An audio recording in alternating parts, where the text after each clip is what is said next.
উত্তম কুমারের কিছু ছবির প্রিন্ট পাওয়া যায় না। কেন পাওয়া যায় না সেটাও বোঝা যায় না।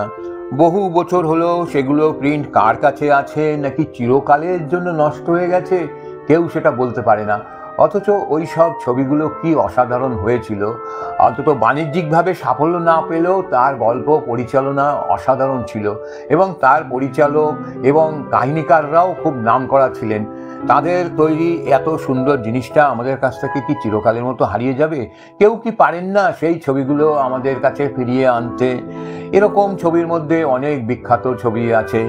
এই মুহূর্তে সবকটার নাম আমি বলতে পারছি না, তবে একটার নাম প্রথমেই মনে আসে। সেটা হলো উত্তম সুচিত্রা অভিনীত শরৎচন্দ্রের গল্প অবলম্বনে চন্দ্রনাথ। সেই ছবিটা প্রিন্ট কি পাওয়া যায় না? ওদের 29টা ছবির প্রিন্ট পাওয়া যায়, কিন্তু এই একটা ছবির প্রিন্ট পাওয়া যায় না। এর পিছনে কি কারণ আছে সেটা কিছুতেই বোঝা যায় না। এবার আসি আমি উত্তমের আরেকটি ছবির কথা, বকুল। এই ছবিটায় দেখুন শিল্পী তালিকা কি অসাধারণ ছিল। উত্তম কুমার তো ছিলেন, অরুন্ধতী মুখার্জি ছিলেন, এবং অভিনেত্রী শোভা সেন, তুলসী চক্রবর্তী, নরেশ বসু, কেষ্ট দাস, ছবি ঘোষাল এবং জীবন গোস্বামী, জ্যোৎস্না মিত্র। এই ছবিটির পরিচালক ছিলেন ভোলানাথ মিত্র এবং এর কাহিনী লিখেছিলেন মনোজ বসু।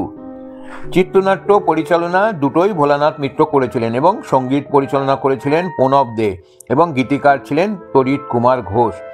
এবার ছবিটির কাহিনীটি শুনুন, অসাধারণ কাহিনী। এই ছবিতে উত্তম কুমারের নাম ছিল অমরেশ। তার স্ত্রী রেবা একটি সন্তান প্রসব করে মারা যায়। অমরেশদের বস্তিতেই বাস করেন নার্স মনোরমা অর্থাৎ শোভা সেন এবং তার বাবা জনার্দন হরিমোহন। মনোরমা অমরেশের ছেলে বকুলের অর্থাৎ বিভু মিত্র দায়িত্ব নেয়। অমরেশের অর্থাভাবে ঘর ভাড়ার টাকা জোগাড় করতে না পেরে ঘর ছেড়ে রাস্তায় বেরোতে বাধ্য হয়। হঠাৎই একদিন অমরেশের সাথে দেখা হয়ে যায় তার পুরনো সহপাঠিনী জয়ন্তী। এই রোলটা করেছিলেন অরুন্ধতী দেবী। জয়ন্তী বড় লোকের মেয়ে, সে তার নিজের খেয়ালে চলে। জয়ন্তীর সাথে তাদের জমিদারি কাঞ্জিরাঙ্গা মহল দেখে ফেরার পথে অ্যাক্সিডেন্টে অমরেশের একটি পা বাদ যায়। অসুস্থ অমরেশ জয়ন্তীর অক্লান্ত সেবায় সুস্থ হয়। খেয়ালি জয়ন্তী অমরেশের আপত্তি সত্ত্বেও তাকেই বিয়ে করে। যে জয়ন্তী একসময় ছেলেপুলে পছন্দ করত না, সে এখন সন্তান সম্ভবা একটি মৃত সন্তান প্রসব করে। জয়ন্তী অসুস্থ হয়ে পড়ে। পরে সুস্থ হলেও ডাক্তার জানায় সে আর কখনো মা হতে পারবে না। জয়ন্তীর বিষণ্ণতা অমরেশকে বিচলিত করে। ঘটনাক্রমে জয়ন্তী অমরেশের প্রথম বিবাহ এবং সেই সন্তান বকুলের কথা জানতে পারে এবং বকুলকে সে সন্তান হিসাবে গ্রহণ করে।